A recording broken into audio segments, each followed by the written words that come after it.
Oke, sudah berganti judul ya. Modul 1 pembelajaran matematika di SD.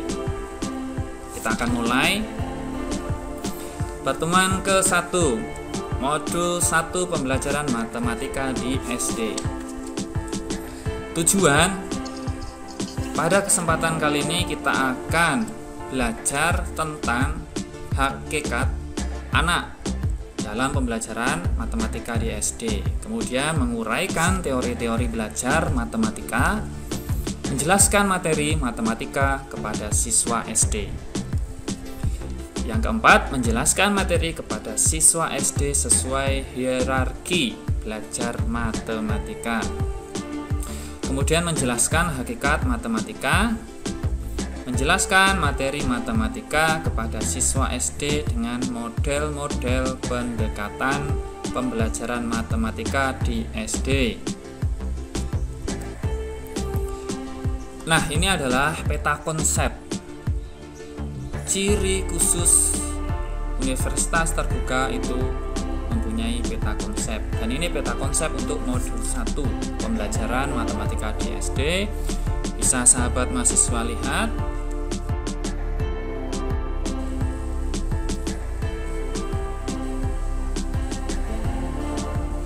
Oke, kegiatan yang kedua. Kita masuk ke kegiatan yang kedua tentang model-model pembelajaran matematika di SD.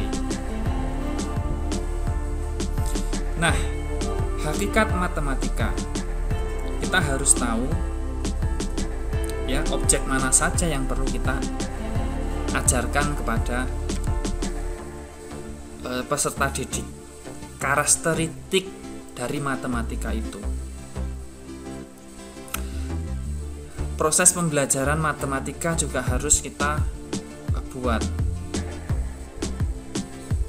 Kemudian untuk yang B, model pembelajaran matematika SD itu ada jenis, konsep, dan rancangan. Oke, akan kita bahas satu-satu. Yang pertama yang sudah saya sampaikan tadi tentang karakteristik matematika, kita harus mengetahui objek yang akan kita ajarkan kepada siswa. Kalau semakin sulit materinya, berarti kita harus mencari solusi untuk mengajarkan materi tersebut dari yang mudah sampai ke yang sulit. Kemudian apa sih arti matematika itu? Matematika menurut bahasa Yunani itu mathein, artinya mempelajari. Kemudian kalau dari Sanskerta itu medha atau widya, yang artinya kepandaian, ketahuan, atau intelijensi.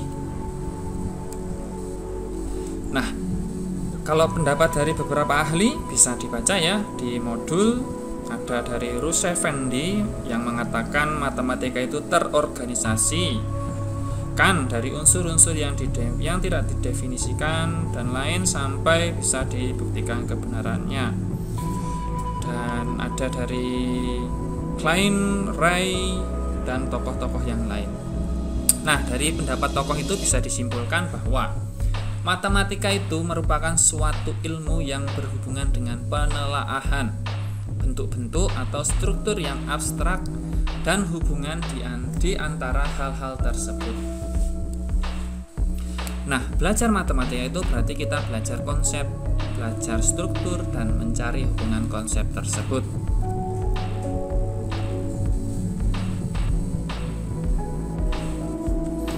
Kemudian kita masuk ke contoh. Dua buah bilangan ganjil ketika dijumlahkan selalu bilangan genap. Benarkah?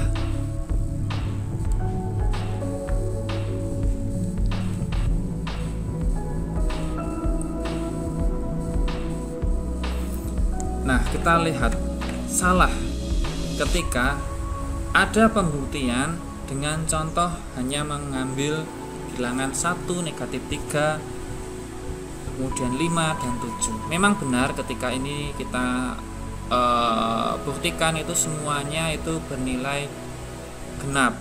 Walaupun dia ada negatif, semua akan genap. Ketika bilangan ganjil dijumlahkan dengan bilangan ganjil. Tetapi menurut prosedur matematika, teorinya itu salah. Kita harus bermain dengan pembuktian deduktif. Contoh, misalkan angka angka M dan N, bilangan M dan bilangan N sembarang dua buah bilangan bulat, maka 2M ditambah 1 dan 2N ditambah 1 tentu merupakan dua buah bilangan ganjil. Kenapa? Kita lihat, ketika 2M ditambah 1 ditambah 2N ditambah 1, ini 2M ditambah 1 itu ganjil, 2N ditambah 1 itu juga ganjil. Sama dengan 2M ditambah 2N, 1 ditambah 1, 2, sama dengan 2-nya itu dikeluarkan, jadi 2 dikali dalam kurung M ditambah N ditambah 1. Sehingga karena M dan N bilangan bulat, ya, maka ketika M ditambah N ditambah 1 merupakan pasti akan bilangan bulat juga. Dan seluruh bilangan bulat kalau dikali dengan 2 ya pasti bilangan genap. Mau 3, mau ganjil ya, 3 kali 2 6 genap, 1 kali 2 2 genap, 2 kali 4 4 genap, 2 kali 100 200 genap, 2 kali 300 600 genap. Nah, maka akan terbukti. Hakikat yang selanjutnya adalah hakikat masih hakikat matematika ya, tentang proses pembelajaran matematika. Tujuan akhir dari matematika itu adalah pemahaman terhadap suatu konsep-konsep matematika yang relatif abstrak. Itu tujuan akhirnya.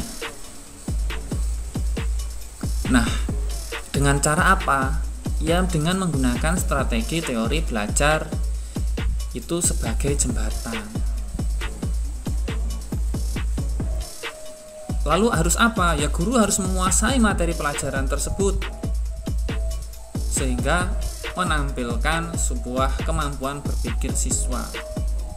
Harapannya ketika menggunakan strategi teori yang benar dan guru menguasai materi pelajaran yang benar, maka harapannya akan membentuk suatu kemampuan berpikir siswa. Tidak lagi kemampuan berpikir yang rendah. Tapi kita sekarang ini sudah ranahnya kemampuan tingkat tinggi, atau bahasa sekarang adalah soal-soalnya itu adalah soal-soal yang hot. Ya, kalau dulu masih menggunakan kemampuan tingkat rendah yang ranahnya hanya pengetahuan dan pemahaman saja, tapi sekarang harus dituntut kemampuan berpikir yang tingkat tinggi, kritis, kreatif, reflektif, dan lain sebagainya. Model-model pembelajaran matematika di SD. Jenis konsep dalam pembelajaran matematika di SD dan rancangan model-model pendekatan pembelajaran matematika di SD.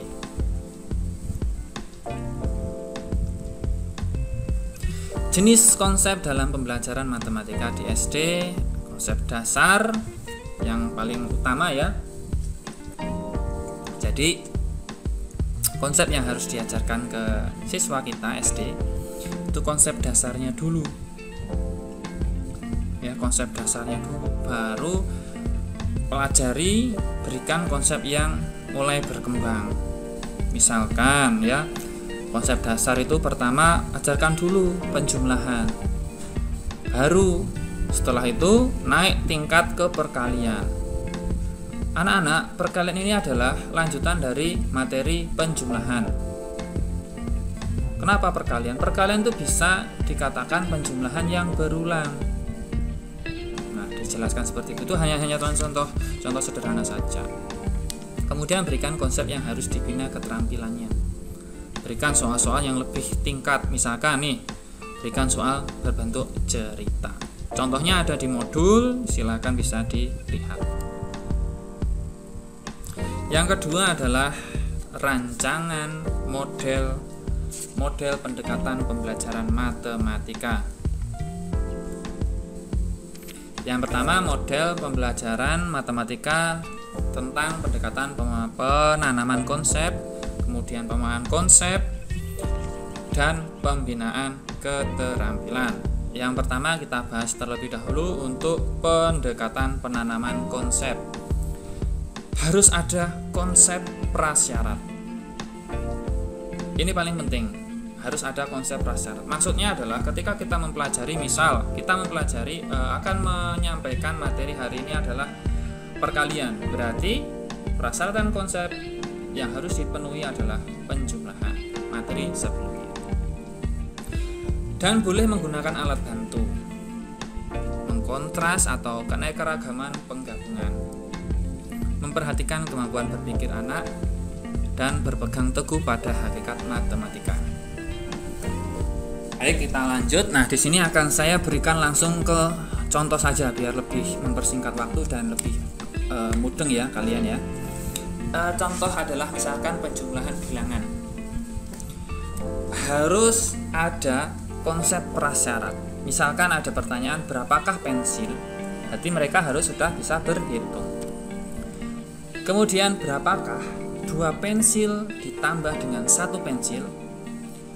Nah, kita bisa menggunakan sebuah penggabungan dengan benda sebagai alat bantunya. Setelah itu kita berikan pengkontrasan, melihat cara berpikir anak tersebut. Kita perhatikan kemampuan anak dengan cara guru bertanya ataupun menguji dengan sebuah pertanyaan, bermaksud untuk membentuk pemikiran siswa yang teguh pendiriannya terhadap hal yang sudah dipelajari. Kemudian yang kedua adalah model pembelajaran matematika SD dengan pendekatan pemahaman konsep. Di sini penekanan ya, menguasai ciri-ciri suatu konsep dulu, baru menguasai sifat-sifat konsep, dan yang terakhir menerapkan suatu konsep. Kita bahas. Misalkan contohnya penjumlahan 2 ditambah 1 dan 1 ditambah 2 itu sama apa beda? Tanyakan. Setelah itu mereka akan kita buat ya, setelah mereka tahu ya bahwasanya itu sama hasilnya, kita berikan ya sifat-sifat suatu konsep yang lain. Misalkan siswa disuruh untuk mengisi ketika 1 ditambah 2 sama dengan 2 ditambah titik-titik, isi titik-titiknya ya, begitu juga dengan seterusnya. Selanjutnya berikan sebuah penerapan suatu konsep yang berbeda. Nah, kalau sebelumnya titiknya di belakang, sekarang ubahlah titiknya di depan ya, seperti itu. Baru diminta untuk menyimpulkan. Kemudian yang C adalah model pembelajaran tentang pembinaan keterampilan, yakni di sini menekankan mengingat suatu konsep, menerapkan suatu konsep. Kegiatan proses belajarnya ada latihan, kemudian rumus, algoritma, dan teknik-teknik penyelesaian penanaman dan pemahaman konsep. Kita langsung ke contoh saja biar lebih jelas, yaitu yang pertama ketika materi penjumlahan bilangan bulat, kita berikan soal cerita. Misalkan Adi mempunyai 2 buku lalu membeli 1 lagi. Berapa banyaknya buku Adi sekarang? Nah, kita latihan mengingat konsep. Ingatkan kepada siswa ketika soal cerita, tuliskan terlebih dahulu apa yang diketahui. Misalkan yang diketahui, Adi mempunyai 2 buku, Adi membeli lagi 1 buku, dan pertanyaannya berapa banyak buku Adi. Setelah itu masukkan ke rumusnya.